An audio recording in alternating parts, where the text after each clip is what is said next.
Hello students, welcome to my channel the pharma Pathshala. आज हम बात करेंगे फार्मास्यूटिकल एंड ऑर्गेनिक केमिस्ट्री के बहुत ही इंपॉर्टेंट क्वेश्चन की जो एग्जाम के पॉइंट ऑफ व्यू से बहुत ही बेनिफिशियल है। सो स्टूडेंट्स, अगर आपने अभी तक हमारे चैनल को सब्सक्राइब नहीं किया है तो जल्दी से सब्सक्राइब बटन को क्लिक करें और साथ साथ बेल आइकन को भी प्रेस जरूर करें ताकि हमारी वीडियो की फर्स्ट नोटिफिकेशन आपको जरूर मिल जाए। So students, first question is what is the molecular weight of water? जो पानी है उसका आपको मॉलिकुलर वेट निकालना है। तो मॉलिकुलर वेट निकालने के लिए सबसे पहले आपको उस कंपाउंड का मॉलिकुलर फार्मूला पता होना चाहिए। जैसा कि वाटर का जो मॉलिकुलर फार्मूला है वो है H2O। अब इसके बाद आपको उसमें जो हर एक एलिमेंट है, हर एक तत्व है, उसका आपको परमाणु भार मीन्स एटॉमिक वेट पता होना चाहिए। तो H का जो एटॉमिक वेट होता है वो है 1 और ऑक्सीजन का जो एटॉमिक वेट होता है वो होता है 16। अब इन दोनों के एटॉमिक वेट को हम क्या कर देते हैं, ऐड करते हैं, जोड़ देते हैं। तो यहाँ पे ध्यान रखने वाली बात क्या है स्टूडेंट्स, H के साथ यहाँ पे 2 नंबर लगा हुआ है, ठीक है ना, 2 नंबर यहाँ पे ऐड है। तो H के जो मॉलिकुलर वेट होता है उसकी मल्टीप्लाई कर देंगे हम इस 2 के साथ। याद रखिएगा जो 2 है, ये 2 है, ये सिर्फ H के लिए है, O के लिए नहीं है। जिसके नीचे लगा होता है उसी के साथ ये काउंट होता है। तो यहाँ पे जो आ गया H का जो मास आ गया, वेट आ गया, वो आ गया 2। अब इसी तरीके से 16 किसका है, ऑक्सीजन का। तो हमने इनको क्या कर दिया, 2 + 16 दोनों को जोड़ दिया तो हमारे पास आ गया 18। So the molecular weight of water is 18। तो answer C is correct answer. चलिए नेक्स्ट क्वेश्चन देखते हैं। So the next question is the water level in the human body is regulated by hormone. जो ह्यूमन बॉडी होती है उसमें पानी के लेवल को कौन सा हार्मोन रेगुलेट करता है? That is very important question. यहाँ पे हमारे पास 4 हार्मोन के नाम दिए हुए। तो फर्स्ट हार्मोन है हमारे पास ACTH। So the full form जो ACTH की होती है वो होती है एड्रेनोकॉर्टिकोट्रोपिक हार्मोन। क्या होती है students? Adrenocorticotropic hormone. So the main function of adrenocorticotropic hormone is to produce cortisol. ठीक है, जो कॉर्टिसोल होता है बेसिकली इसका काम क्या होता है, कॉर्टिसोल को प्रोड्यूस करना। सो ये वाटर को रेगुलेट नहीं करता है। अनदर देखते हैं ऑक्सीटोसिन। ऑक्सीटोसिन के बारे में आपने काफी सुना होगा। It is also known as love hormone etcetera. So the main function of oxytocin is, क्या होगा ऑक्सीटोसिन का? बेसिकली ये डेवलप करता है ट्रस्ट, सेक्सुअल एक्टिविटी में, रिलेशनशिप बिल्डिंग में हेल्प करता है। That's why it is known as love enzyme. Means ये ट्रस्ट बिल्डअप करता है, जैसे सिंपैथी, ट्रस्ट, और साथ ही साथ ये इन्वॉल्व होता है किसमें, ब्रेस्ट फीडिंग में और चाइल्ड बर्थ में भी। So the common name of this enzyme is love enzyme. इसलिए इसे कई बार जोड़ दिया जाता है कि लव एंजाइम है, प्यार हो जाता है वगैरह वगैरह। बट बेसिकली क्या करता है, रिलेशन में, ट्रस्ट बिल्डअप में ये मेंटली हेल्प करता है। So that's why it is known as love enzyme. But another an important function, इसके साथ इसका इंपॉर्टेंट फंक्शन क्या है, ये वाटर रेगुलेट भी करता है students. Yes, that is very important. जो ऑक्सीटोसिन का जो फंक्शन है ये वाटर को रेगुलेट भी करता है, किसमें, हमारी बॉडी में।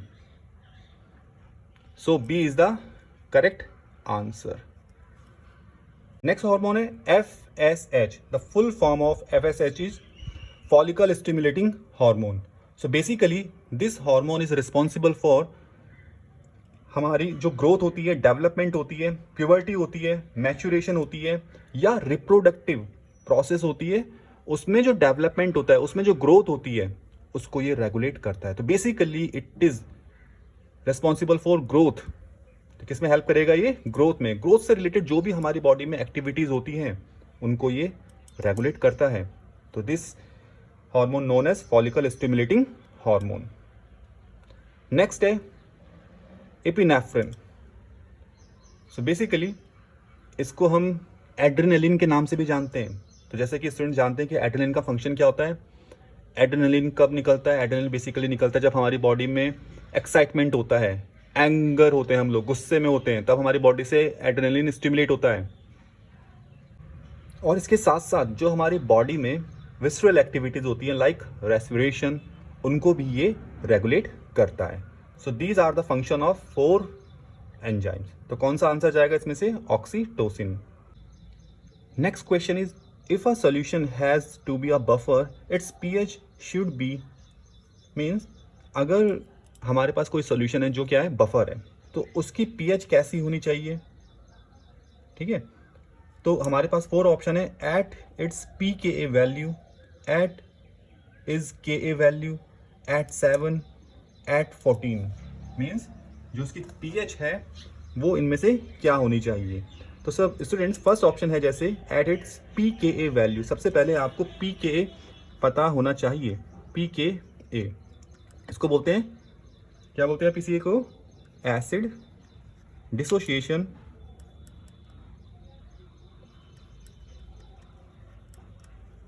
कांस्टेंट। इसी एसिड डिसोसिएशन कांस्टेंट की हेल्प से हम किसी भी एसिड की एसिडिटी को मेजर कर सकते हैं, या हम ये भी बता सकते हैं कि वो एसिड कितना पावरफुल है। तो यहाँ पे अभी बात हो रही है बफर की, तो कैसी होनी चाहिए।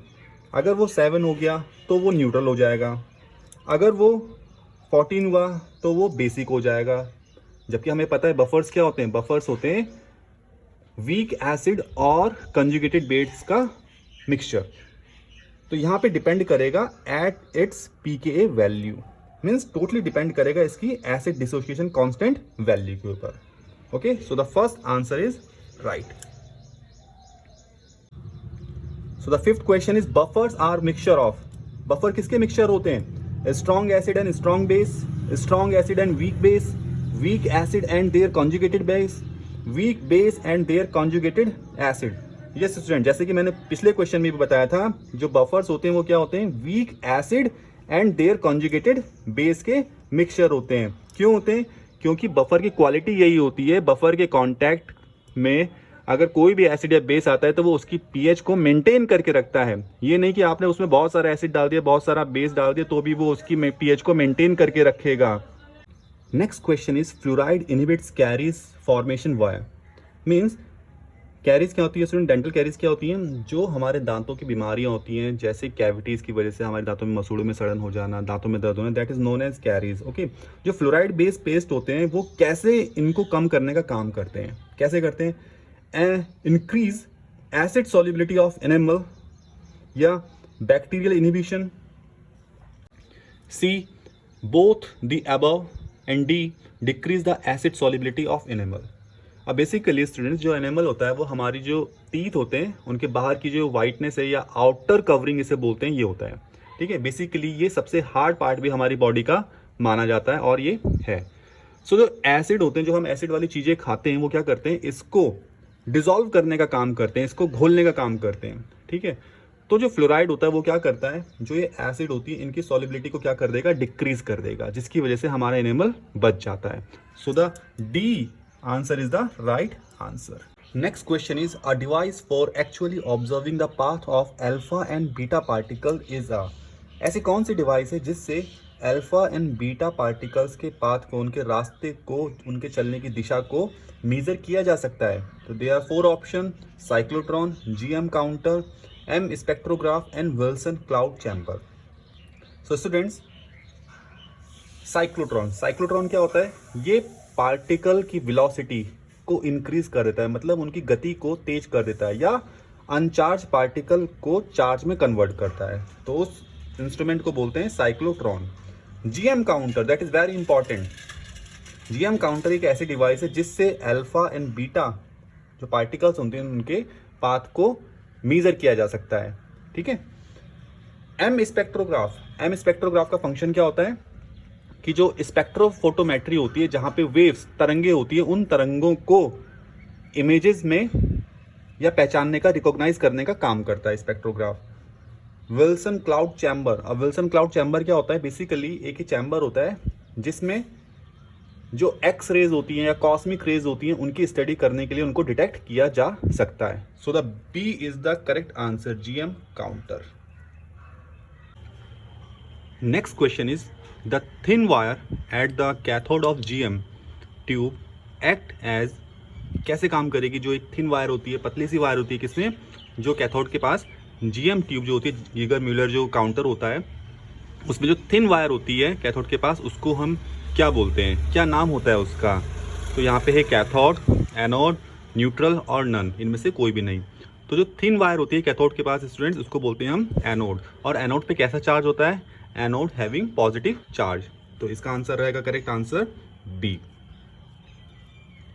Another question is inorganic agents used to treat GIT agent means वो inorganic compound जो गैस्ट्रोइंटेस्टाइनल ट्रैक होता है हमारा, उसमें जो प्रॉब्लम्स क्रिएट हो जाती हैं, उसमें जो बीमारियां क्रिएट हो जाती हैं, उसको ठीक करने का काम करते हैं। वो कैसे काम करते हैं, ठीक है, उनका फंक्शन क्या होता है? तो हमारे पास 4 ऑप्शन है।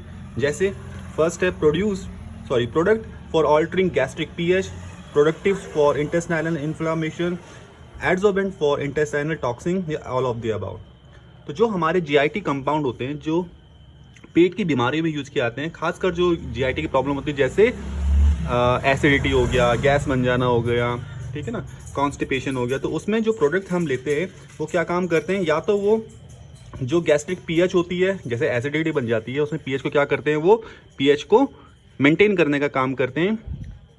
या हमारी इंटेस्टाइन होती है, उसमें जो इन्फ्लामेशन, सूजन हो जाती है, उसको कम करने का भी काम कर सकते हैं।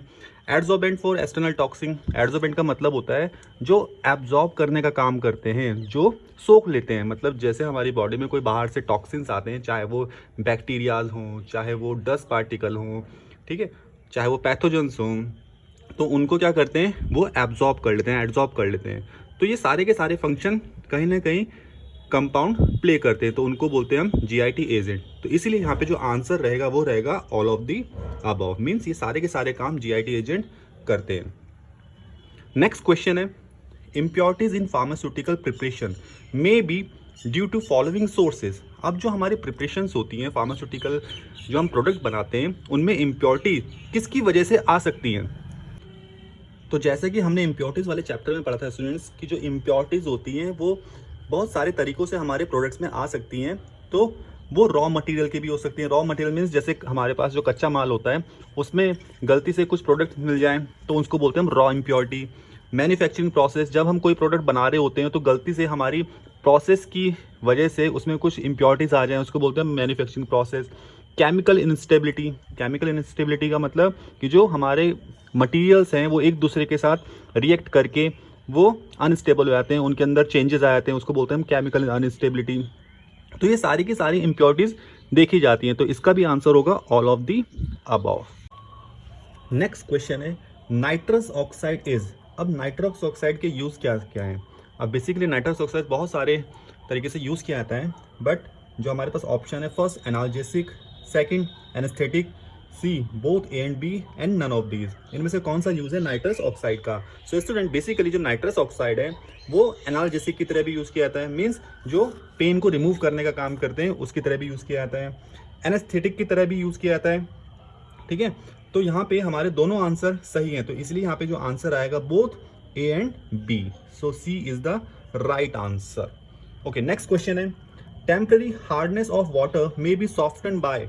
जो पानी की हार्डनेस होती है मीन्स उसमें अशुद्धियाँ होती हैं टेम्पररी, उसको कैसे हम दूर कर सकते हैं? तो we have 4 option, boiling, Clark lime process, deionise water, all of the above. तो बॉइलिंग, यस, अगर आपने देखा होगा पानी में कुछ अशुद्धियाँ इम्प्योरिटीज हों तो हम उसे बेसिकली बॉयल करके भी रिमूव कर सकते हैं। A is the correct answer. Clark's lime process, अब ये क्लार्क्स लाइम प्रोसेस क्या होती है? क्लार्क लाइम प्रोसेस एक प्रोसेस है जिसमें कैल्शियम हाइड्रोक्साइड का यूज़ करके वाटर को ट्रीट किया जाता है, वाटर की जो इम्प्योरिटीज होती है, हार्डनेस होती है, उसे रिमूव किया जाता है, तो उसे हम बोलते हैं क्लार्क लाइम प्रोसेस। तो यहाँ पे हमारा बी आंसर भी बिल्कुल करेक्ट है। डी आयोनाइज वाटर मीन्स पानी के अंदर आयंस का यूज़ करके उसको ट्रीटमेंट दिया जाता है, that is process known as deionization. तो यहाँ पे हमारे पास तीनों के तीनों आंसर सही हैं, तो that's why D is the right answer. ये तीनों के तीनों मेथड्स जो हैं यूज़ किए जाते हैं वाटर को सॉफ्ट करने में। क्वेश्चन है, अब बात आती है परमानेंट हार्ड वाटर की। Permanent hard water may be soften by. अब जो परमानेंट हार्ड वाटर होते हैं उसको कैसे सॉफ्ट किया जा सकता है? जो परमानेंट हार्ड वाटर होता है स्टूडेंट्स, उसे किसी टेक्निक के थ्रू, किसी प्रोसेस के थ्रू ही सॉफ्ट किया जा सकता है, या उसमें कुछ जो हमारे कंपाउंड होते हैं, केमिकल एजेंट्स होते हैं, उनको ऐड करने के बाद ही उसको सॉफ्ट किया जा सकता है। So we have first addition of soluble carbonates, polyphosphate chelation, zeolite and all of the above. Yes student, जो हमारे पास सॉल्युबल कार्बोनेट होते हैं, खासकर सोडियम कार्बोनेट या पॉलीफॉस्फेट चिलेशन मेथड या जियोलाइट, एडिशन ऑफ जियोलाइट, इन कंपाउंड को ऐड करके, इन मेथड को यूज़ करके हम वाटर को, परमानेंट हार्ड वाटर को सॉफ्ट बना सकते हैं। तो यहाँ पे आंसर जो रहेगा वो रहेगा ऑल ऑफ दी अबव। यहाँ पे स्टूडेंट बात ये है परमानेंट हार्ड वाटर के लिए, यहाँ पे ऊपर क्या था, टेम्परेरी हार्ड वाटर था, ठीक है। ओके, नेक्स्ट क्वेश्चन है, in Bronsted Lowry concept acid is, according to Bronsted Lowry concept acid क्या होता है? Proton donor, proton donor means जो प्रोटोन को डोनेट करता है, जो एच आयन को डोनेट करता है। प्रोटोन एक्सेप्टर, जो प्रोटोन को एक्सेप्ट करता है, मीन्स जो एच आयन को एक्सेप्ट करता है। इलेक्ट्रॉन एक्सेप्टर, जो इलेक्ट्रॉन को एक्सेप्ट करता है, या electron donor. So according to Bronsted Lowry concept जो एसिड होते हैं वो क्या होते हैं? प्रोटोन डोनर होते हैं। Okay, so A is the right answer. Next question है, example of strong acid is. अब स्टूडेंट्स हमारे पास एसिड कितने टाइप के होते हैं? एसिड भी बेसिकली दो टाइप के होते हैं, स्ट्रॉन्ग एसिड और वीक एसिड। तो हमारे पास कुछ एग्जांपल है कौन से एसिड स्ट्रॉन्ग होते हैं, कौन से एसिड वीक होते हैं। जैसे कि मैंने बताया था आपको, किसी भी एसिड की जो स्ट्रॉन्ग और जो वीकनेस होती है वो किस पे डिपेंड करती है? उसके पीके पे। जितना कम पीके होगा, मीन्स माइनस में वैल्यू होगी, उतना ही वो एसिड उतना ही स्ट्रॉन्ग होगा। तो यहाँ पे जो Ca2+ है, इसका पीके है एज कम्पेयर टू दोस्त, वो क्या होता है? ज़्यादा माइनस में होता है। तो दैट्स वाई ये इन सब के कंपेरिजन में एक स्ट्रॉन्ग या हार्ड एसिड भी कहलाता है। तो A is the right answer. Next question है, pharmaceutical buffer system could be categorise into. जो फार्मेसी में बफर सिस्टम है उसको कितने पार्ट्स में डिवाइड किया गया है? 1, 2, 3 या नन ऑफ दीज में? सो जो आंसर रहेगा वो रहेगा 2, क्योंकि जो बफर सिस्टम होता है हमारे फार्मास्यूटिकल में वो कितने टाइप का होता है? उसको 2 कैटेगरी में डिवाइड किया गया है। Next question is, topical agent depending upon their action और यूज डिवाइडेड इनटू। जो टॉपिकल एजेंट होते हैं उनको उनके एक्शन और यूज़ के हिसाब से कितने पार्ट में डिवाइड किया गया है? तो बेसिकली स्टूडेंट, जो टॉपिकल एजेंट होते हैं वो एजेंट होते हैं जो हमारी स्किन पे यूज़ किए जाते हैं, खासकर जो हमारी स्किन पे यूज़ किए जाते हैं उनको बोलते हैं हम टॉपिकल एजेंट। तो टॉपिकल एजेंट प्रोटेक्टिव भी हो सकते हैं, एंटी माइक्रोबियल भी हो सकते हैं, मीन्स जो माइक्रो ऑर्गेनिज्म जैसे माइक्रोबियल इन्फेक्शन हो जाता है तो उसको ख़त्म करने का काम भी करते हैं। एस्ट्रिंजेंट, एस्ट्रिंजेंट का मतलब है जब हमारी स्किन पे चोट लग जाती है, वुंड हो जाता है, तो उसको क्या करते हैं? उसको ठीक करने का काम भी करते हैं, मीन्स ब्लीडिंग को बंद करने का काम भी करते हैं। तो ये तीनों के तीनों आंसर यहाँ पे सही हैं, तो इसलिए यहाँ पे आंसर जो जाएगा वो जाएगा ऑल ऑफ दी अबव। जो टॉपिकल एजेंट होते हैं वो किस तरीके से यूज़ करते हैं? Protective, anti microbial, astringent. Next question लेंगे, ZnO zinc oxide is used as. Zinc oxide का यूज़ क्या है स्टूडेंट? क्या ये प्रोटेक्टिव की तरह यूज़ किया जाता है? क्या ये एस्ट्रिंजेंट की तरह यूज़ किया जाता है, या दोनों? यस, जिंक ऑक्साइड प्रोटेक्टिव की तरह भी यूज़ किया जाता है, हमारी स्किन को प्रोटेक्ट करने का काम भी करता है। हमारे जो कॉस्मेटिक्स होते हैं उसमें भी यूज़ किया जाता है, इसलिए प्रोटेक्शन का काम करता है। एस्ट्रिंजेंट जो हमारी प्रिपरेशन होती है, जैसे चोट लग जाती है, जब ब्लीडिंग होती है, तो वहाँ पे भी ये यूज़ किया जाता है खून को बंद करने के लिए।